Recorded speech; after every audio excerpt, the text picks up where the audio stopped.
Hello, everybody, and welcome to the Small Business Creatives Success Stories. My name is Alise Meisenheimer with Organizing Gnomes, and today I am here with Alise Kabakoff, the owner of KnitMe Somi. And I am so thrilled to highlight her business as one of the ultimate successes of what it looks like to be a creative in the small business world. And today we're going to talk a little bit about how she uses technology, what her products are, and what her why is.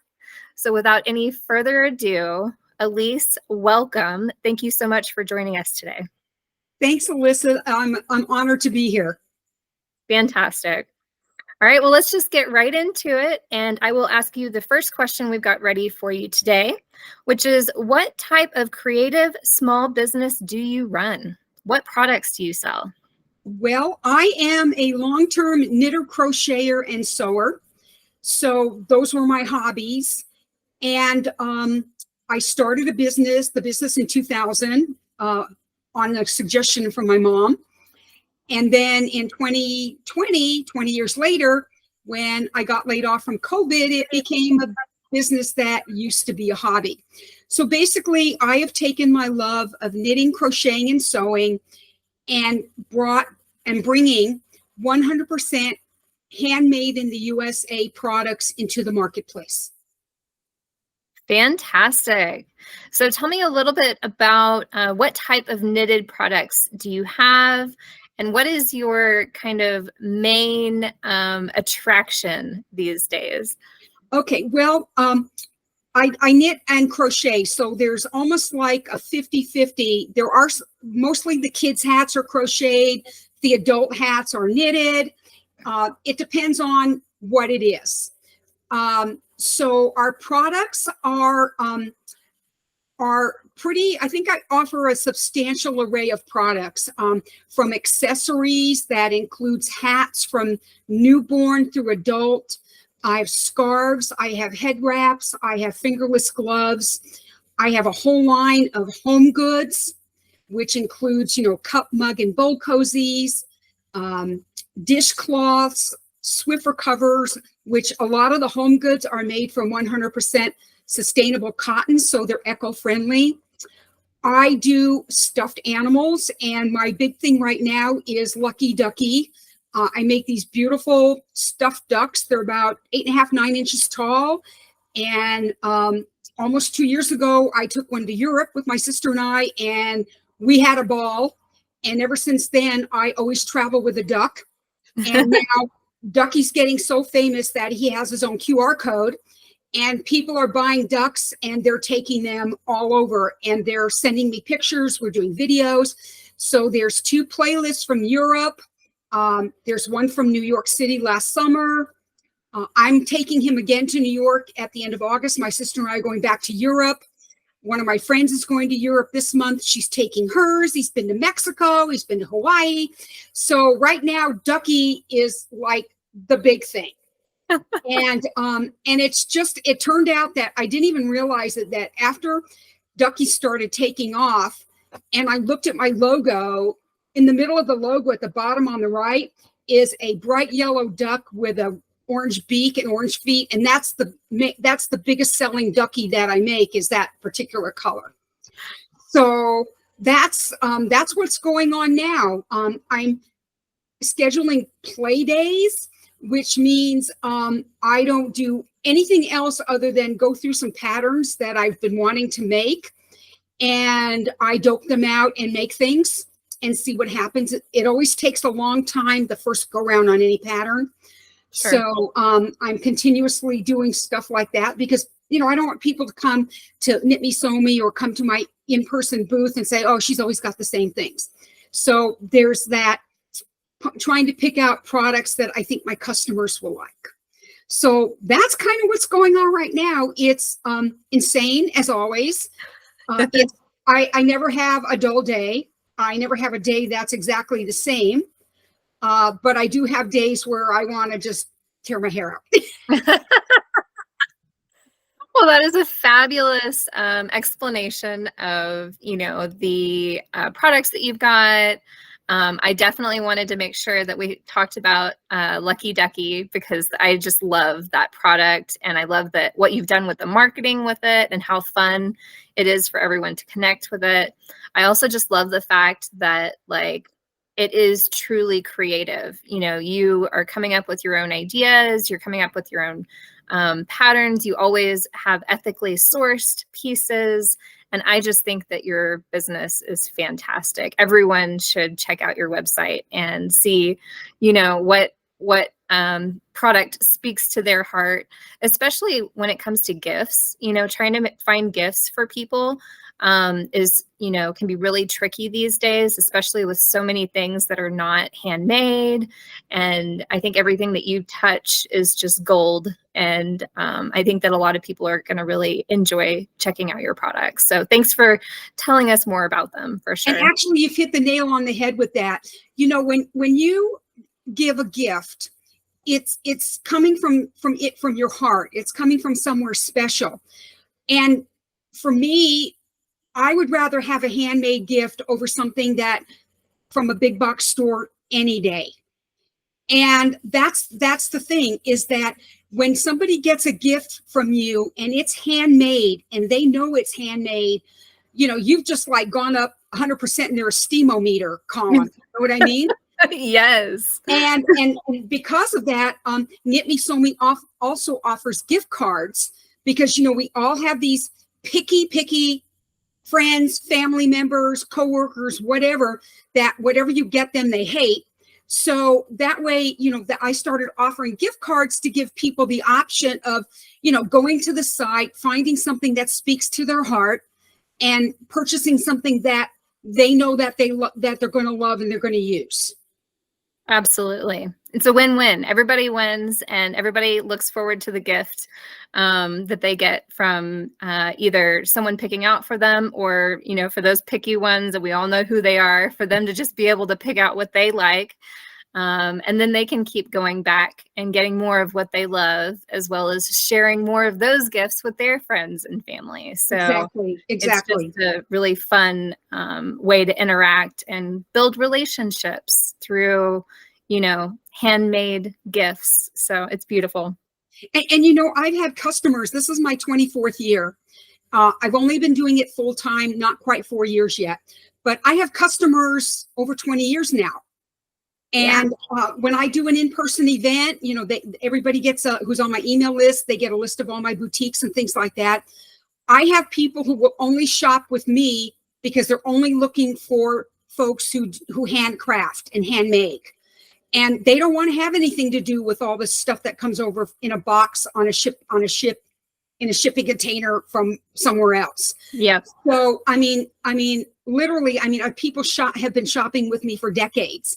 And one of the things hopefully we'll get a chance to talk about today is how to run a business so you have these customers who have been with you for decades.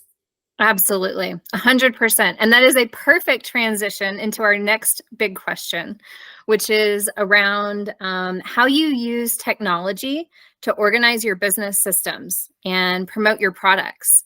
So what would you say are some kind of highlights and tips that you would give other creatives like you for how to create that following? Okay, well, the thing that creatives have to decide is this going to be a hobby or is this going to be a business? And crossing that line from hobby to business is scary.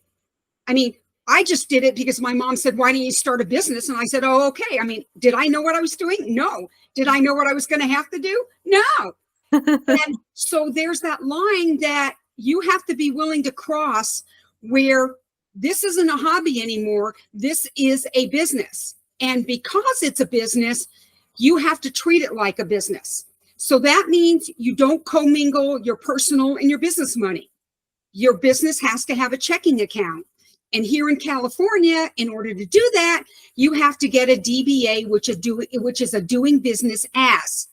And that's the paperwork I had to take to the bank before I could open up the business's checking account. Okay. Yes. So, I mean, I have a Los Angeles city business license. I have a resale license from the state of California, which allows me to buy all my materials tax-free. But on the flip side, anything that I sell in California, I have to charge sales tax. And then the business files a tax return before January 31st of the following year. I return all the tax, including any extra I might have collected to the state. I file a LA City tax return, but for them, I don't have to pay any tax unless the business earns over $100,000, and that's like my biggest laugh. And I have 3 independent contractors who, if I pay them over $600 a year, they get a 1099, and they all know that. Yep. So they're, and that's the mindset. Like, you have to be the business owner, as well as, put it this way, you're the business owner and then a creative, rather than a creative and a hobbyist, or you know what I mean? Yep. So there's a way to juggle it. But honestly, for me, technology, I've always been pretty okay with technology. I use Excel a lot. I have spreadsheets that I basically copy from year to year, and I change the year on them, and the inventory is like, that's one of the banes of my existence, is getting the inventory to total out at the end of the year. But that helps me when I file my taxes, because I attach all of those to our tax return. Yep. So basically, Google is the bane of my existence. I'm using Google. I have a Google business profile. I update it frequently. One of the things I've learned about Google is, whatever social media you have, everything has to be uniform. So if you want Google to crawl whatever it crawls, Instagram, Facebook, LinkedIn, Alignable, YouTube, whatever it is that you do, everything has to be uniform. For me, the logo, the website address, my contact information, my descriptions. And so Google doesn't want to see anything where it stops and says, is this a legitimate business or not? So for me, every time I see an email pop up from Google, I'm ready to have a heart attack, because I don't know what they're going to want from me this time. So recently I had to do a consent on the website for cookies or whatever. Right. And I got it going, but then I took another webinar, but I hadn't turned it on. So he walked me through how to turn it on. He walked me through doing a privacy statement, an accessibility statement. And now at the bottom, there's a little handicap symbol that you can click on.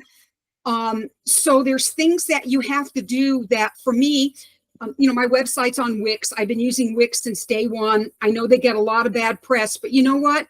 I've had nothing but great experiences with them.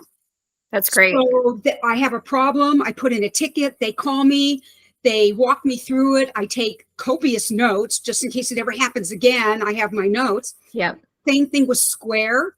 Square is my point of sale. Same thing. I call them if I have an issue. They walk me through it. So surrounding yourself with good vendors who have your back is also really important, and ultimately makes your life easier. And so the rest of it is just kind of like, for Alignable, the small business platform, you get out of it what you put into it. I do LinkedIn, I do Facebook, I do Instagram, I have a YouTube channel, and the Ducky videos are on the YouTube channel. So if you ever need a laugh, go watch those.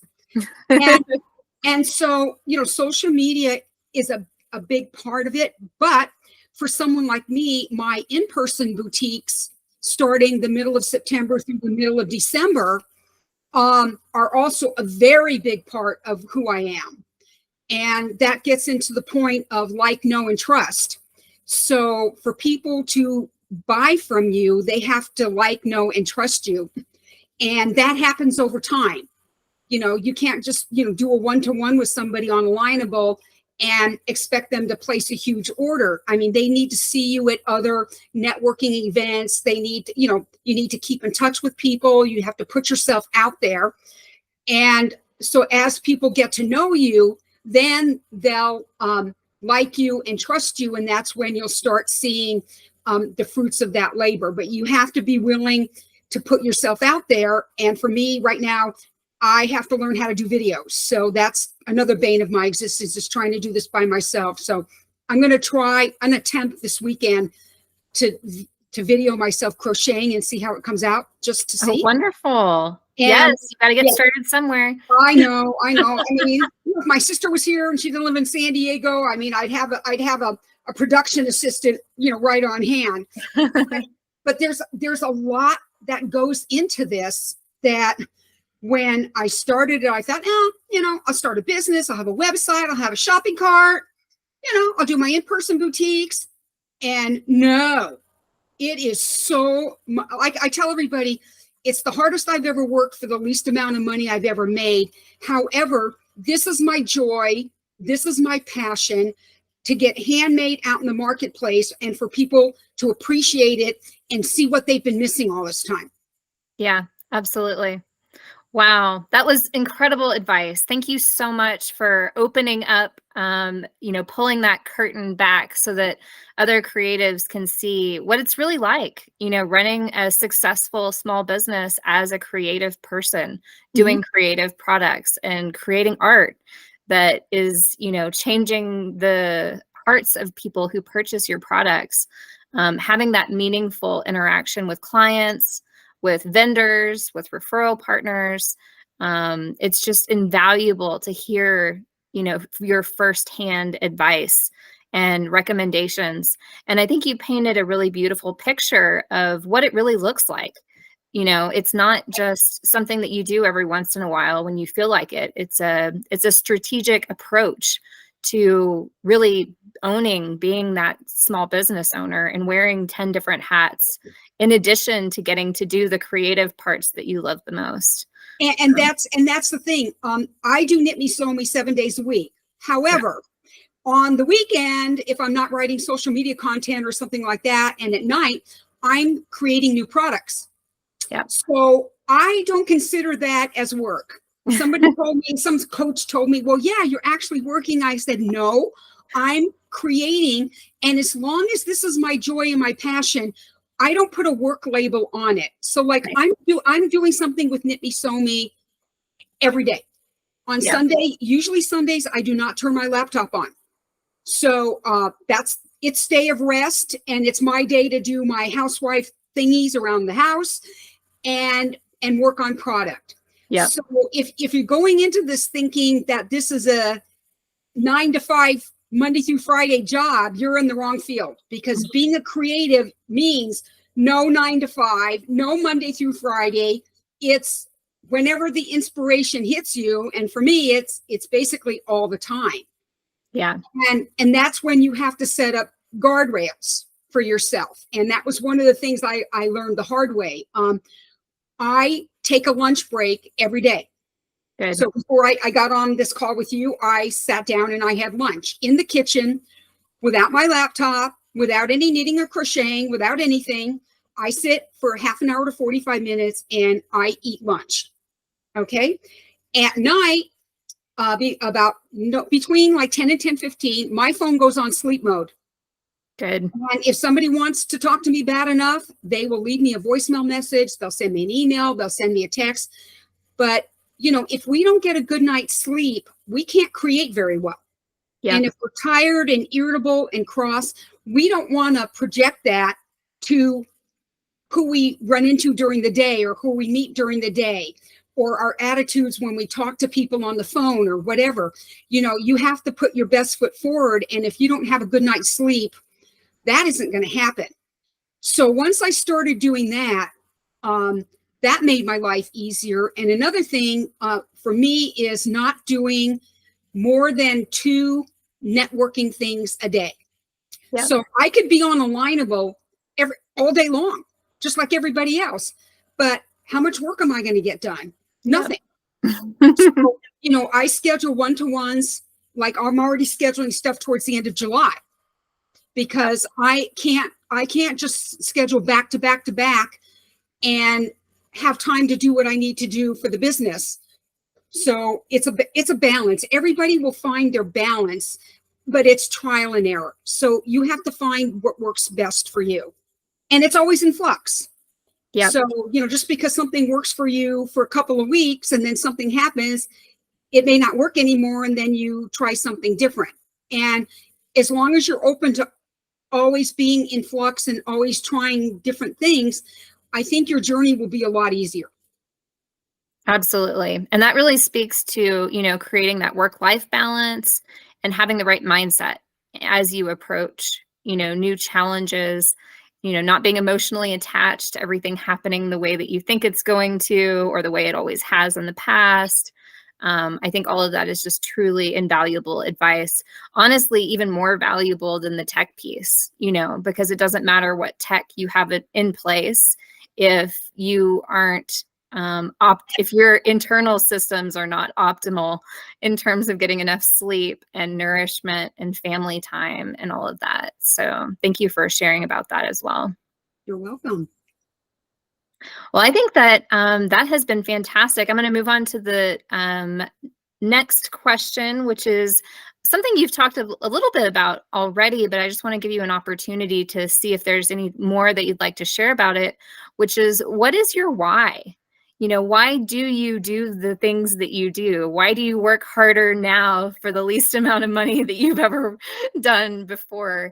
And what kind of an impact is it that you're hoping to make, not just for your family, but also for the community, and ultimately in the greater scheme of how we can change the world as creatives too? Yeah. Well, I go to Costco like everybody else. I go to Walmart like everybody else. But I'm learning that somebody gave me this saying, and I've been using it ever since. It's buy cheap, buy twice.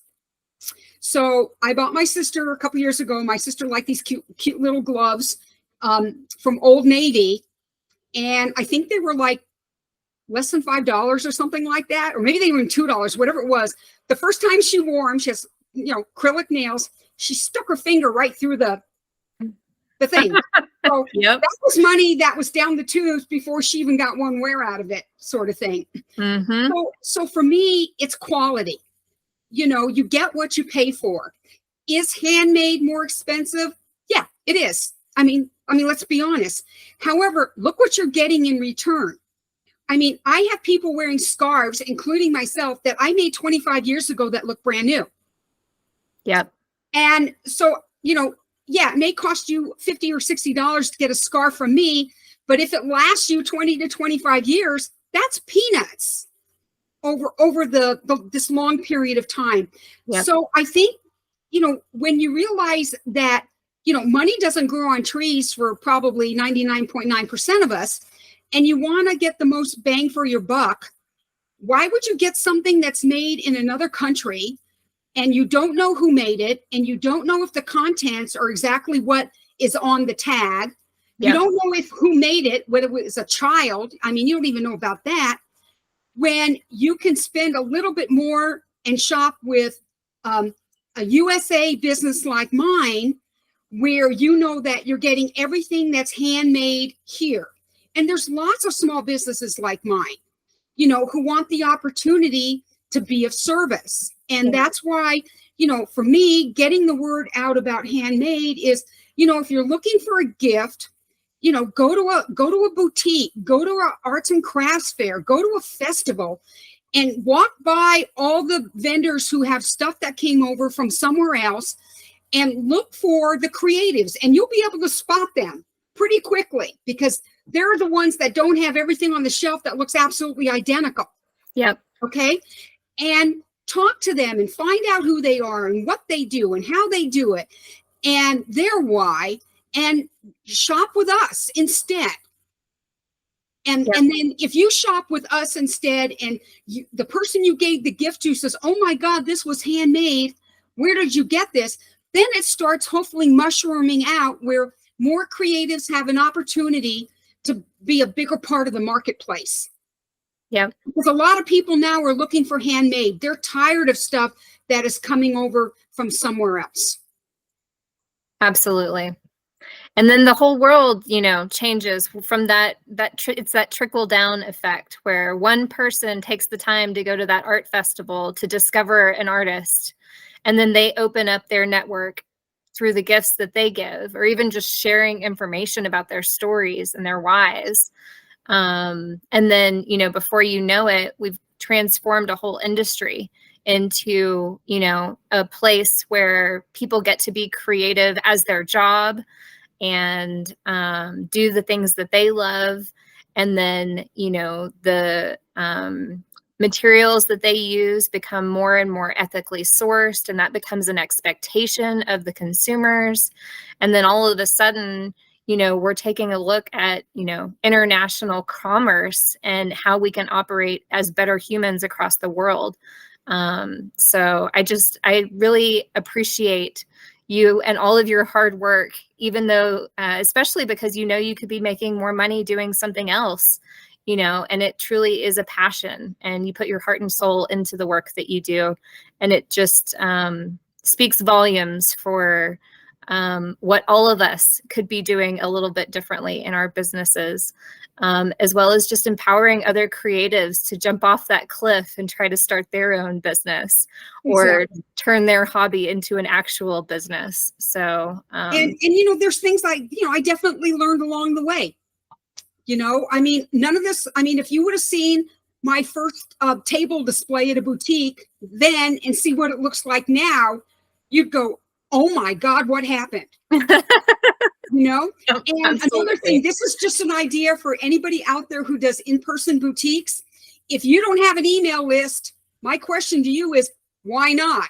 Yeah. So go to a Party City or go to Walmart or go wherever. This you have to buy foreign made because they don't make them here.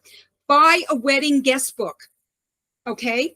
Take that guest book and put it on your table. And I'm almost through with my first guest book, which started in 2012. And 12 years later, I'm almost done with my first one. Wow. And basically, I ask people to sign my guest book. The first thing I say to them is, you're joining my email list. I do not spam. Yep. And I tell them, you'll get a welcome email from me, and then you'll hear from me once a month or whenever I've got something to say. I said, Yep. I'm not going to send you an email every day. I don't have time. and I don't want you to unsubscribe after like a week. Yep. So this way, and I've got over 750 people on my email list. And that's a free way to get business.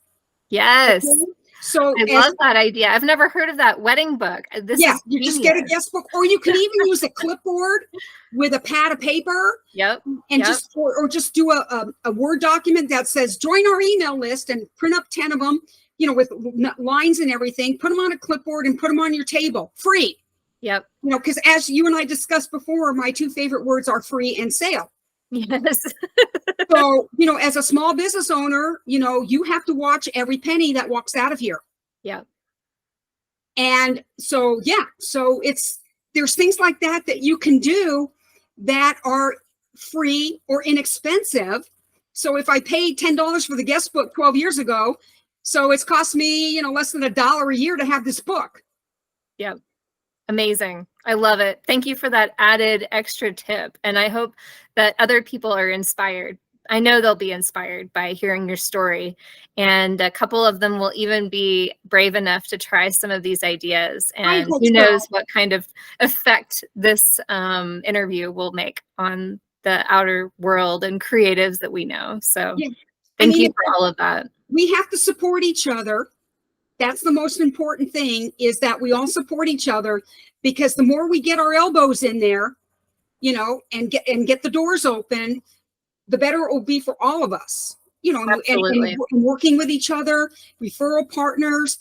All sorts of things that creatives can do with, to collaborate with each other to get the word out there for everybody. Absolutely. So in that vein, I just want to wrap up by thanking you for sharing all of your infinite wisdom with us today, and reminding everybody that they can join your email list by going to your website at knitmesomi.com. Again, everybody, this is Alise Kabakoff with KnitMe Somi. go check her out. Go watch those Lucky Ducky videos and add a little bit of extra joy to your life today. Before I close out, is there any last comment you'd like to share with everyone, Alise? I'm just very grateful that you had me as a guest, and I hope I help. For me, it's paying it forward. If I can prevent somebody from making some of the mistakes that I made, then I did my job. Absolutely.